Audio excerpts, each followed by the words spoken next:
पीले दांत वाली बहू। रंजना कभी ब्रश नहीं करती थी। उसे कितनी बार उसके माँ बाप ने डांटा, लेकिन उसका कोई असर उस पर होता ही नहीं था, जिस कारण से उसके दांत पीले पीले हो जाते हैं। शादी के बाद अरे बहू, वैसे तो तुझ में कोई कमी नहीं है, पर तेरे दांत इतने पीले कैसे हैं बेटा? कैसे मतलब? कोई सर्जरी थोड़ी ना कराइए। वो तो क्या नाम, मैं ब्रश नहीं करती थी तो पीले हो गए। अब क्या करूं? आप कहें तो लाल करवा लूं या फिर काले? यार ये क्या है, क्यों माँ से लड़ रही हो? लड़ रही हूँ? अरे मैं लड़ रही हूँ या ये बोल रही है कि दांत पीले हैं, पीले। अरे तपस्या थोड़ी ना की है इन्हें पीले करने के लिए। बकायदा ब्रश नहीं किया है 20 साल तक, तब जाकर। छी, कैसी बात कर रही हो? ये उस वक्त तो पीले नहीं थे जब हम लोग तुम्हें देखने आए थे। अरे तब साफ करवा लिया होगा डेंटिस्ट के पास जाकर। अब देखो कैसे पीले पीले लग रहे हैं। रंजना सास की तरफ गुस्से से देखती है। फिर शुरू हो गई पीले पीले पीले।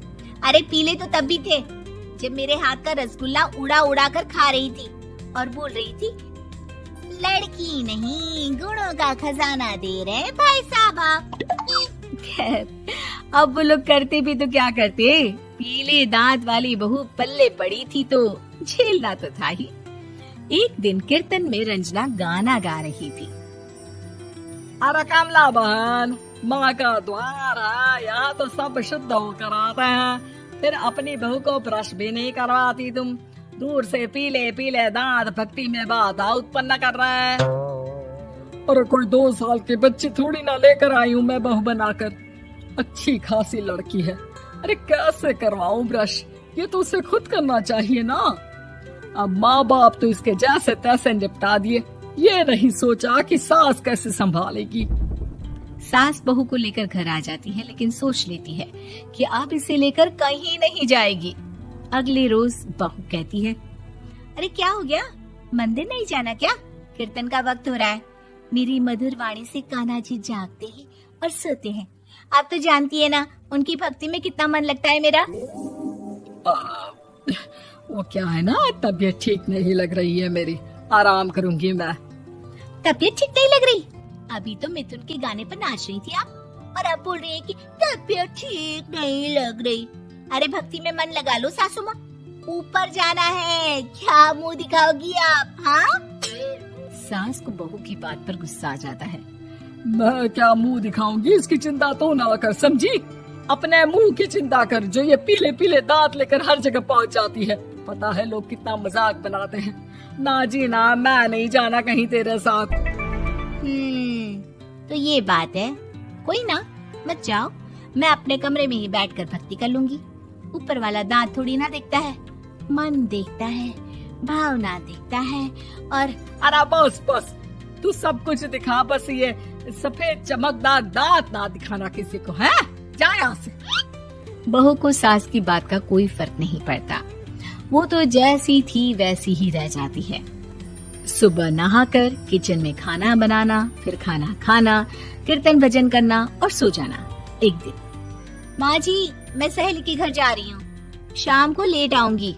हाँ हाँ तो जाना, मैंने कौन सा तेरी आरती करनी है घर पर बैठकर। रंजना सहेली के घर जाती है, जहाँ वो पार्टी में जाने की तैयारी कर रही होती है। अरे शिखा, कहाँ जाने की तैयारी कर रही है? मैं गलत वक्त पर आ गई क्या? अरे नहीं यार, उल्टा सही वक्त पर आई है। मैंने ये साड़ी और ज्वेलरी निकाली है यार, शाम को इनके ऑफिस की एक पार्टी में जाना है। बताना कैसा लग रहा है ये सब? नहीं यार, इस ड्रेस के साथ तो वो वाली ज्वेलरी अच्छी लगेगी। हाँ हाँ सही बोल रही है, मैंने ध्यान ही नहीं दिया। वैसे तो हमेशा से मस्त फैशन सेंस रखती है। तो बड़ा जाती होगी ना पति के साथ पार्टी में। रंजना कुछ नहीं बोलती, बस सोचती है कि यार काश ये बात सही हो जाती। पर मैं क्यों नहीं जाती पार्टी में? क्या इन लोगों की कोई पार्टी होती नहीं होगी? रंजना घर आती है और रात में पति से सवाल करती है, एक बात बताइए, आप मुझे किसी पार्टी में क्यों नहीं ले जाते? क्या आपके यहाँ ऑफिस में पार्टी नहीं होती? पति बेचारा क्या कहता कि दांत पीले हैं तुम्हारे इसलिए। अरे कोई पार्टी होती नहीं हम लोगों के ऑफिस में, तो कहाँ से लेकर जाऊं? और मार्केट, मॉल, कहीं वीकेंड घूमना, कहीं तो। अरे यार सारे हफ्ते में एक छुट्टी मिलती है, तो सोचता हूँ कि आराम ही कर लूं। क्यों? रंजना मन मार के रह जाती है। पहले कभी सास के साथ मंदिर जाया करती थी, लेकिन वो भी सास ने ले जाना बंद कर दिया। घर बैठी बैठी रंजना बोर हो जाती है। तभी उसे आइडिया आता है और वो मायके जाने का सोचती है। सासू माँ, 2 दिनों के लिए मम्मी के घर जा रही हूँ। अच्छा ठीक है, आराम से जा। और हाँ, माँ से कुछ अच्छी आदत सीख कर आना कि कैसे शरीर के हर भाग की तरह दांतों की सफाई भी जरूरी होती है, समझी? शुरू हो गई ना आप। वो लोग आपकी तरह नहीं है कि छोटी छोटी बात का बतंगड़ बना दे। उन लोगों के लिए मैं मायने रखती हूँ, ना कि मेरे पीले पीले दांत। रंजना माँ को बिना बताए उन लोगों को सरप्राइज देती है, लेकिन जैसे ही वो दरवाजे पर पहुँचती है, अंदर देखती है कि घर वाले कहीं जा रहे होते हैं। अब माँ, काश रंजना दीदी के दांतों वाली प्रॉब्लम नहीं होती, तो वो भी हम लोगों के साथ चलती ना बुआ जी की बेटी की शादी में।